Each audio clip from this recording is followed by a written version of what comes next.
भागवत गीता के 12वें अध्याय का महात्म्य। श्री महादेव जी कहते हैं, पार्वती दक्षिण दिशा में कोल्हापुर नामक एक नगर है, जो सब प्रकार के सुखों का आधार, सिद्ध महात्माओं का निवास स्थान तथा सिद्धि प्राप्ति का क्षेत्र है। वह पराशक्ति भगवती लक्ष्मी की प्रधान पीठ है। संपूर्ण देवता उसका सेवन करते हैं। वह पुराण प्रसिद्ध तीर्थ, भोग और मोक्ष प्रदान करने वाला है। वहाँ करोड़ों तीर्थ और शिवलिंग हैं। रुद्रगया भी वहीं है। वह विशाल नगर लोगों में बहुत विख्यात है। एक दिन कोई युवक पुरुष उस नगर में आया। वह कहीं का राजकुमार था। उसके शरीर का रंग गोरा, नेत्र सुंदर, गिरवा संग के समान, कंधे मोटे, छाती चौड़ी तथा भुजाएं बड़ी बड़ी थी। नगर में प्रवेश करके सब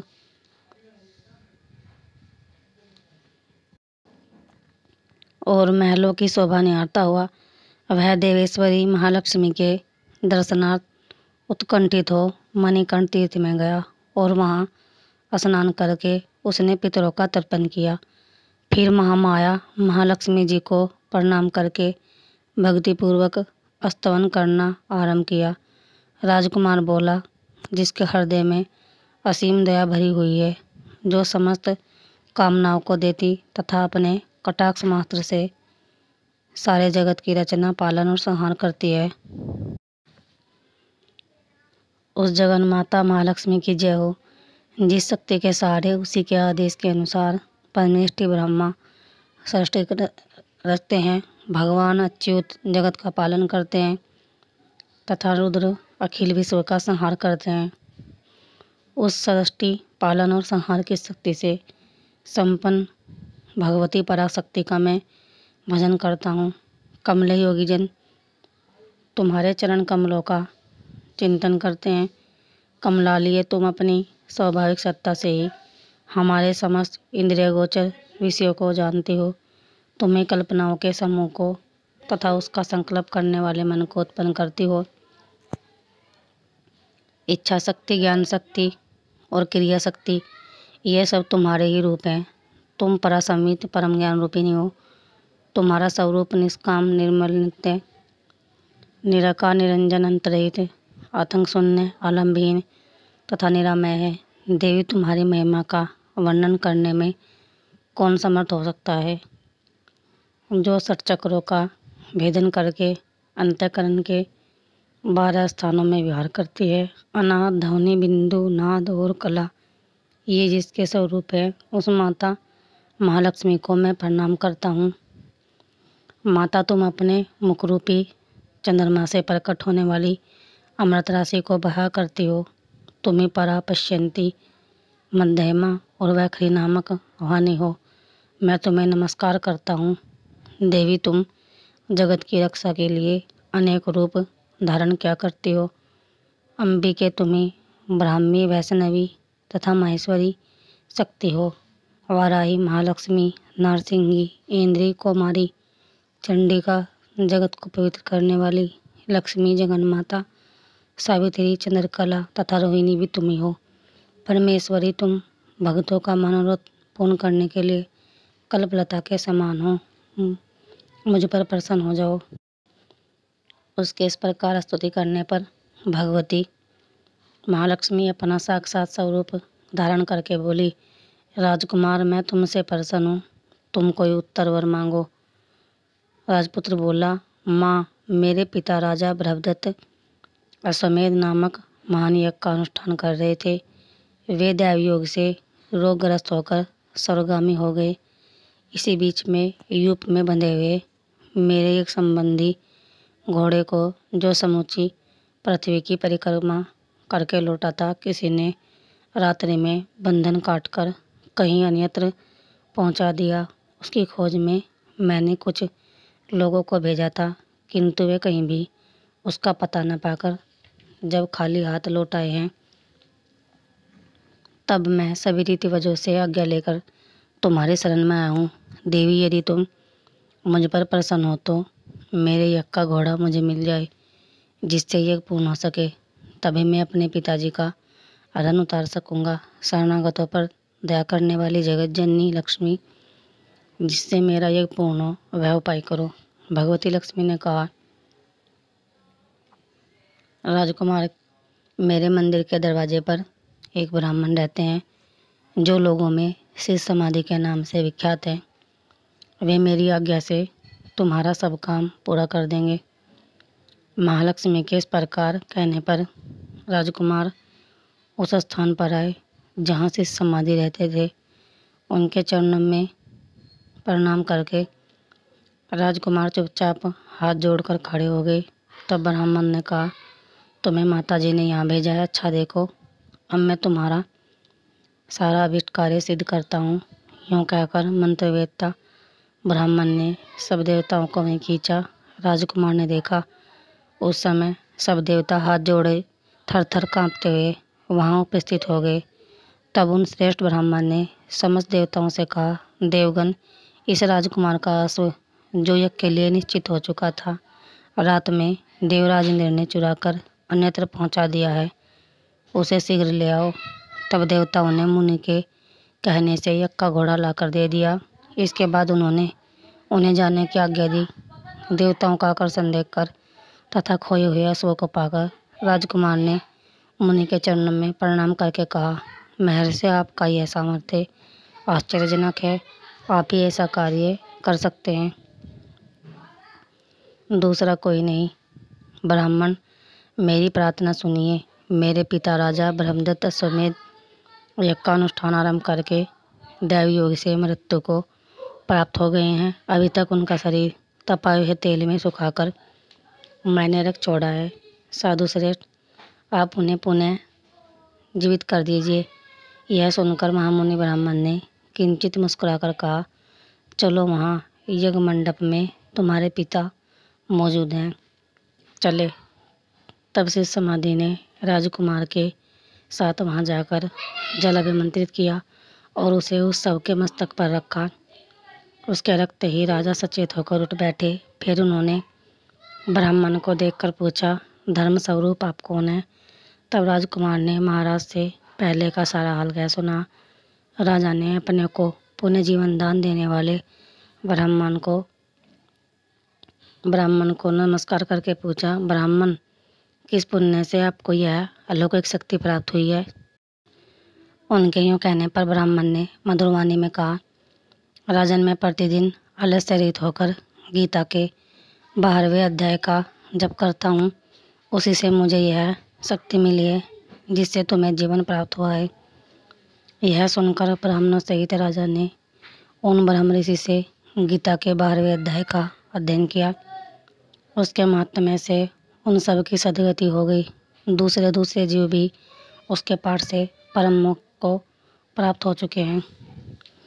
अथ द्वादश अध्याय। अर्जुनवाच, एवं सततयुक्ता ये भक्तास्तवाम पर्युपास्ते ये चाप्यक्षर मयवक्तम तेषां के योग वित्तमा। अर्जुन बोले, जो अनन्य प्रेमी भक्तजन पूर्वोक्त प्रकार से निरंतर आपके भजन ध्यान में लगे रहकर आप सगुण रूप परमेश्वर को और दूसरे जो केवल अविनाशी सच्चिदानंद घन निराकार ब्रह्म को ही अति श्रेष्ठ भाव से भजते हैं, उन दोनों प्रकार के उपासकों में अति उत्तम योग वेत्ता कौन है? श्री भगवान वाच, मय्यावेश्य मनो ये माँ नित्ययुक्ता उपासते श्रद्धया पर्योपेतास्ते मे युक्ततमा मता। श्री भगवान बोले, मुझ में मन को एकाग्र करके निरंतर मेरे भजन ध्यान में लगे हुए जो भक्तजन अतिशय श्रेष्ठ श्रद्धा से युक्त होकर मुझ सगुण रूप परमेश्वर को भजते हैं, वे मुझको योगियों में अति उत्तम योगी मानने हैं। ये तो मक्षर मनिर्देश यह मयव्यक्तम पर्युपास्ते सर्वत्र गमचिन्त्यम च कूटस्थ मचलम ध्रुवम सन्नियम्येन्द्रियग्रामम सर्वत्र संबुध्य ते प्राप्नुवन्ति मामेव सर्वभूतिते रता। कलेशो अधिकृत रस्ते सामव्यक्त तासक्त चेतसाम अव्यक्ता ही गतिर्दुखम देह वदभिर्वाप्यते। परंतु जो पुरुष इंद्रियों के समुदाय को भली प्रकार वश में करके मन बुद्धि से परे सर्वव्यापी अकथनीय स्वरूप और सदा एक रस रहने वाले नित्य अचल निराकार अविनाशी सच्चिदानंद घन ब्रह्म को निरंतर एक ही भाव से ध्यान करते हुए भजते हैं, वे संपूर्ण भूतों के हित में रत और सब में समान भाव वाले योगी मुझको ही प्राप्त होते हैं। उन सच्चिदानंद घन निराकार ब्रह्म में आसक्त चित्त वाले पुरुषों के साधन में परिश्रम विशेष है, क्योंकि देहाभिमानियों के द्वारा अव्यक्त विषयक गति दुखपूर्वक प्राप्त की जाती है। ये तो सर्वाणि कर्माणि मयि सन्न्यस्य मत्परा अनन्ये नैव योगेन मां ध्यायन्तुपासते तेषामहं समुद्धर्ता मृत्यु संसार सागरातं भवामि न चिरात् पार्थ मैया वेशित चेतसाम। परंतु जो मेरे परायण रहने वाले भक्तजन संपूर्ण कर्मों को मुझे अर्पण करके मुझ सगुण रूप परमेश्वर को ही अनन्य भक्ति योग से निरंतर चिंतन करते हुए भजते हैं, हे अर्जुन, उन मुझ में चित्त लगाने वाले मेरी प्रेमी भक्तों का मैं शीघ्र ही मृत्यु रूप संसार समुद्र से उद्धार करने वाला होता हूँ। मय्यो मन आधत्सव मयि बुद्धिं निवस्यसि मय्येव उद्धरो न संशयम्। मुझ में मन को लगा और मुझ में ही बुद्धि को लगा, इसके उपरांत तो मुझ में ही निवास करेगा, इसमें कुछ भी संशय नहीं है। अत चित्तम समाधातुम न शक्नोषि मयि स्थिरम अभ्यास योगेन ततो मामी छाप्तुम धनंजय। यदि तू मन को मुझ में अचल स्थापन करने के लिए समर्थ नहीं है तो हे अर्जुन, अभ्यास रूप योग के द्वारा मुझको प्राप्त होने के लिए इच्छा कर। अभ्यास से अप्य समर्थोऽसि मत कर्म परमो भव मदर्थमपि कर्माणि कुर्वन्नि सिद्धि मवापस्यसि। यदि तू वो प्रयुक्त अभ्यास में भी असमर्थ है तो केवल मेरे लिए कर्म करने के ही प्रयाण हो जा। इस प्रकार के निमित्त कर्मों को करता हुआ भी मेरी प्राप्ति रूप सिद्धि को ही प्राप्त होगा। अर्थात दप्य शक्तोषि कर्तु मधोग माश्रितम सर्वकर्म फल त्यागम तथा कुरु यतात्मवानम। यदि मेरी प्राप्ति रूप योग के आश्रित होकर उपयुक्त साधन को करने में भी तू असमर्थ है तो मन बुद्धि आदि पर विजय प्राप्त करने वाला होकर सब कर्मों के फल का त्याग कर श्रेयो ही ज्ञान अभ्यासाज ज्ञान ध्यान विशिष्यते। ध्यानात् कर्म फल त्यागस्त्यागा शांति निरंतरम।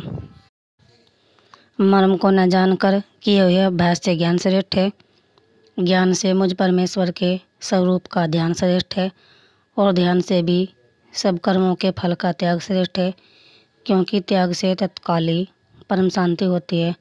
अद्वेष्टा सर्वभूतानां मैत्र करुण एवं च निर्मम निरंकार समदुख सुख अक्षमे संतुष्ट सत्तम योगी यतात्मा दृढ़ निश्चय मय्ये प्रीत मनोबुद्धिरियो मदभक्त सैम में प्रिय। जो पुरुष सब भूतों में द्वेष भाव से रहित, स्वार्थ रहित, सबका प्रेमी और हेतु रहित दयालु है तथा ममता से रहित, अहंकार से रहित, सुख दुखों की प्राप्ति में सम और अक्षमावान है, अर्थात अपराध करने वाले को भी अभय देने वाला है। तथा जो योगी निरंतर संतुष्ट है, मन इंद्रियों सहित शरीर को वश में किए हुए है और मुझ में दृढ़ निश्चय वाला है, वह मुझ में अर्पण किए हुए मन बुद्धि वाला मेरा भक्त मुझको प्रिय है। यस्मानो द्विजते लोको लोकानो द्विजते चयम हर्षामर्ष भयो द्वैगैर मुक्तो यम स च में प्रिय। जिससे कोई भी जीव उद्वेग को प्राप्त नहीं होता और जो स्वयं भी किसी जीव से उद्वेग को प्राप्त नहीं होता तथा जो हर्ष अमर्ष भय और उद्वेग आदि से रहित है, वह भक्त मुझको प्रिय है।